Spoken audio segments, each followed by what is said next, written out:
All right, listeners, apologies in advance because we are recording this as my heating is turning on. So you might hear some tapping in the background because I do live in a pre war building. But before we begin, I have to voice a concern about our theme. Oh, okay. Oh, ooh. Yes, I know this is supposed to be our year end roundup, but I was thinking, in solidarity with our friends in the regenerative ag community, we might call it our year end recap because, we're phasing out Roundup. Oh, it's a glyphosate joke. Okay. Yeah. I'm gonna edit in some cheers for that one.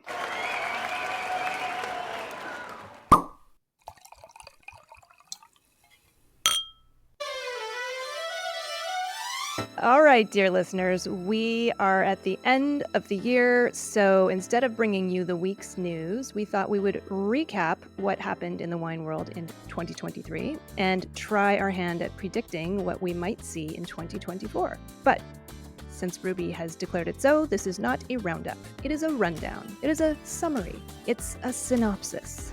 It's a wrap up, a digest. An encapsulation, a recapitulation. Yes, indeed. And I'm Catherine Cole, joined by Nick Toole and Ruby Welkovich, and this is The Foretop. So, our first news story we're going to encapsulate is, I guess it's more of a theme. It's the theme of young people and why they are not drinking wine. This kind of started in January when former guest of the pod, Rob McMillan of Silicon Valley Bank, released his annual State of the U.S. Wine Industry report. And then Eric Asimov followed up in February in an article in the New York Times that encapsulated what Rob said. And the message that kind of freaked everyone out was how disengaged Gen Z and millennials are with wine. So they're not drinking wine. This is a problem. Ruby and Nick, what generation are you? Tell us what generation you are and what your thoughts are. Why are young people not drinking wine? Hi, I'm Nick Toole, and I'm a millennial.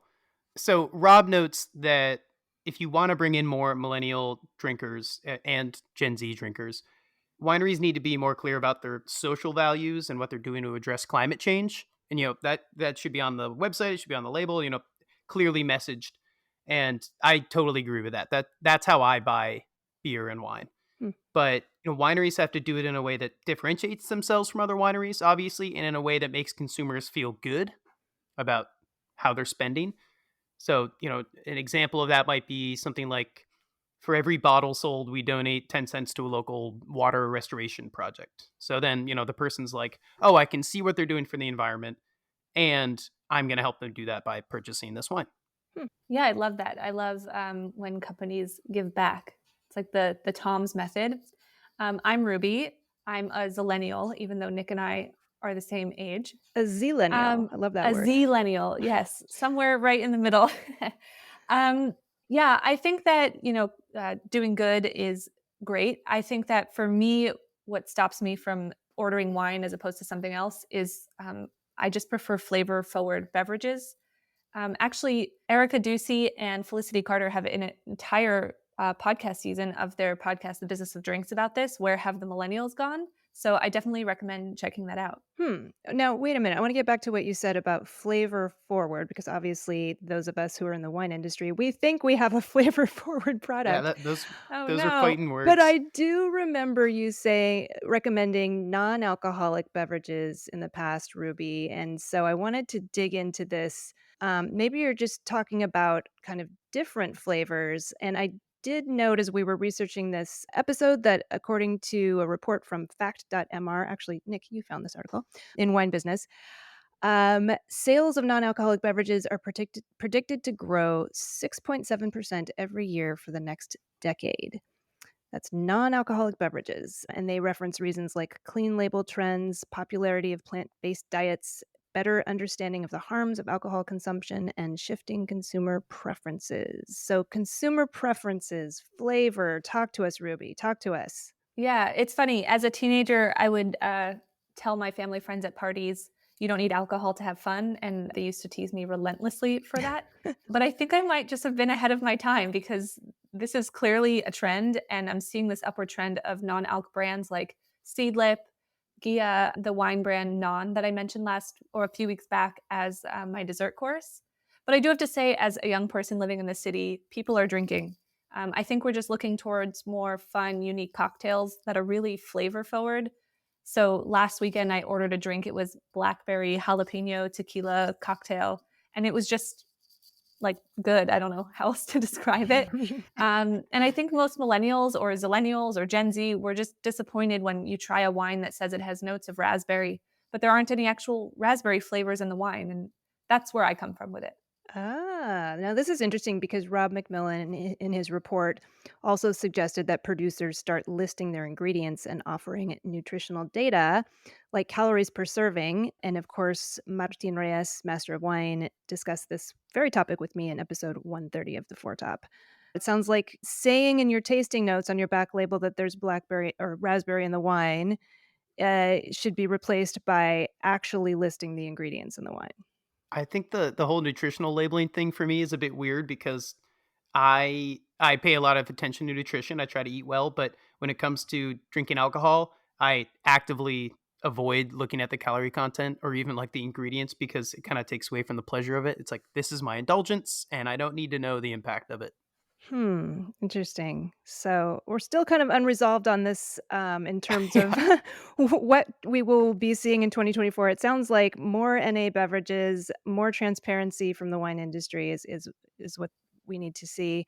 And also, I want to circle back and say I checked in with Rob McMillan actually last night, and he will be releasing another State of the U.S. Wine Industry report that will drop January 18th. So we will keep an eye out for that.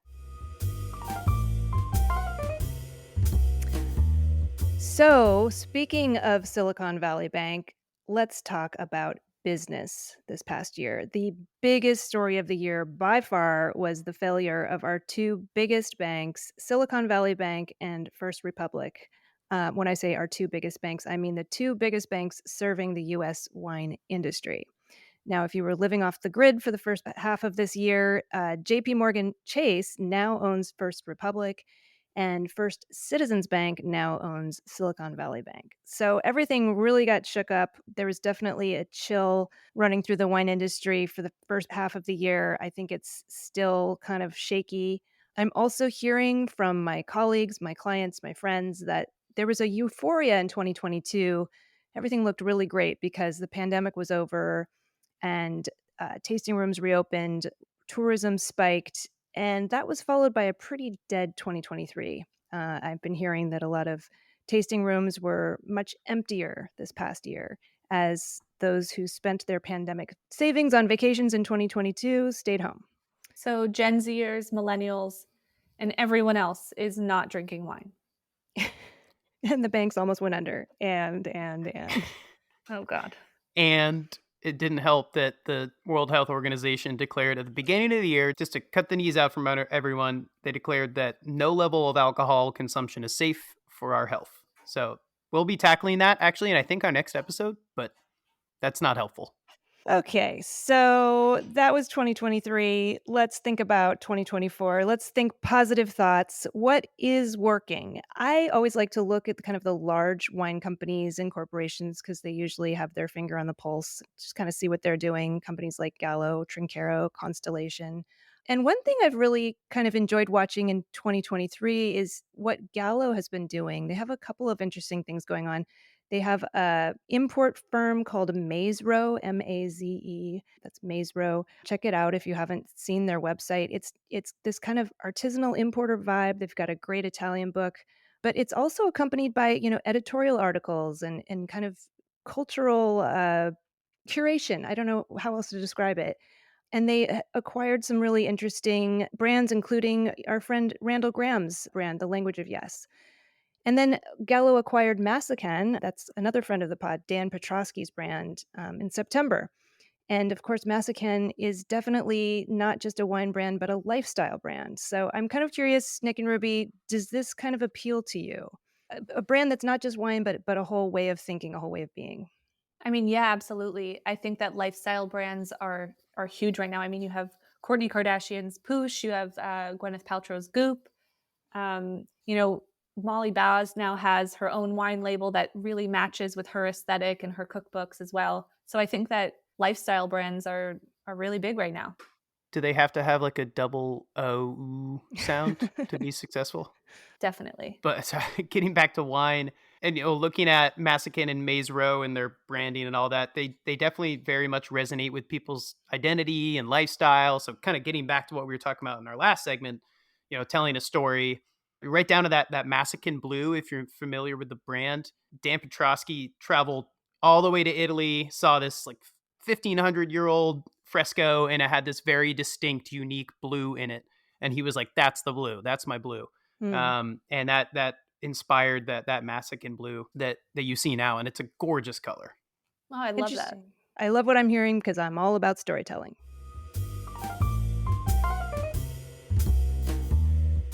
So, a top 10 wine term from the past few years is regenerative agriculture, and it will continue to be a top 10 wine term because winemakers and wine buyers alike care more and more about how their wine is made. And we keep coming back to it. But if you go back to that Rob McMillan report, younger drinkers want to know, that their beverages are made with intention and made with the environment in mind.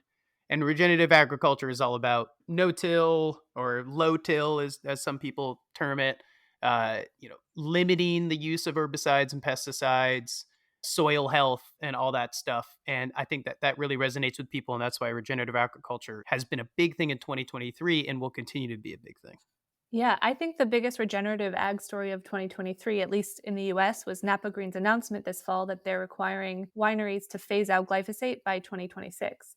Oh, that wasn't just a regenerative ag story. That was a huge just viticulture story. I mean, that was a showstopper when that announcement came out. And it's Napa Green is requiring that their members phase out all synthetic herbicides by 2028. This is really big news.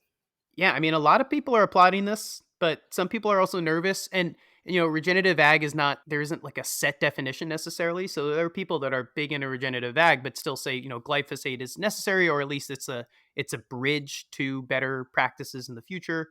And it's cheap and effective, and it can be a lifesaver. So I think, you know, a lot of people are happy about this. A lot of people were not so happy about this. It kind of comes down to your philosophy almost. And I think, a lot of people do note that it's not great for soil health and biodiversity. And there is the whole discussion around, like, does it have a negative effect on human health? Yeah, Bayer AG, who makes it, has lost billions because of a bunch of different court cases that hinged on its impact on human health. Okay, so we have been hearing a lot about glyphosate. We've been talking a lot about glyphosate. Nick, bring us home here. What's the takeaway? Well, regenerative ag is in. Obviously, as I said, the definition is different for different people, but it is in. And glyphosate is, I think, starting to be on its way out. So, for our fourth news theme of the year, maybe I'll say this is our combo dessert course because this is just light and puffy and fun. What's going on in pop culture, Ruby? What's going on in the TV world as relates to wine? Well, I just discovered recently that there's this whole genre of those cheesy Hallmark holiday movies specifically related to wine. So one of them is called A Christmas Vintage. Another is called A Vineyard Christmas, which I actually did some research on and found out that the original title is The Most Wonderful Time of the Year. Oh, Um, no. yeah, it's pretty cheesy, and maybe we'll share some images because it is exactly what you think it is. So bad, so bad. It's good. Shout out to our friend Kristen Castagna who alerted us to this genre, this budding genre of cheesy Christmas wine movies. Tannin TV. Yeah. Also, I wanted to mention that Drops of God, the manga series about wine, is now a show. I did not watch it though. I think it's on Apple TV. I don't even know. Because I have to admit, I love shows that are, imported from other countries, but I do watch them dubbed because I like to multitask while I watch things. And Nick, there's a term for this, right? Yeah, like, dubbed not subbed or subbed not dubbed. People have different takes on which one they prefer. So, listeners, if you watched Drops of God, please let me know. Did you like it? Should I watch it? Should I sit down and watch the subtitles? I'm curious. I thought the manga series was amazing. So, Yeah, I think I'm going to check it out next week in between Christmas and New Year's. All right, so to close out, a fond farewell to the many folks who've contributed so much to the wine industry and went to wine heaven this year. I just want to mention three, actually. Mike Gergich made it to 100. Nick, tell us about Mike Gergich. Mike Gergich, he is the famous winemaker behind that 1973 Chateau Montelena Chardonnay that won or beat out several of those white Burgundy wines in the wine tasting event that was dubbed the Judgment of Paris in 1976, I believe. Yeah, and Ruby, we lost a Willamette Valley icon as well. Yes, Dick Erath, Pinot Pioneer. And Dorothy Chelichev, widow of the famous winemaker Andrei Chelichev, passed away at 99 in late November. And I just wanted to, as an aside, say that I hear from many women in the wine industry that all these famous male winemakers of the 60s, 70s, and 80s, there was always a woman working her tail off right beside him. So Dorothy Chelichev, I see you and I salute you. Well, this has been the Four Top Podcast. I am our executive producer, Catherine Cole. I'm our producer, Nick Toole. I'm media and design manager, Ruby Welkovich. Keelan King is our sound supervisor and the composer and performer of our fantastic theme music. Please visit our website, thefourtop.org, to learn more about us, listen to back episodes, and purchase books written by our amazing panelists. If you have not already subscribed to The Four Top on iTunes, Spotify, or whatever your favorite podcast platform is, please do so and leave us a rating. Y'all, this part is important because every rating feeds the algorithm and helps new listeners find The Four Top. Yes. Well, from the high-fiber, protein-packed city of Portland, Oregon, in the beautiful Willamette Valley, this is Catherine Cole, signing out. And from the pizza capital of America, this is Ruby signing out. From the unseasonably warm city of Portland, Maine, this is Nick signing out. Stay safe out there, and thank you for listening.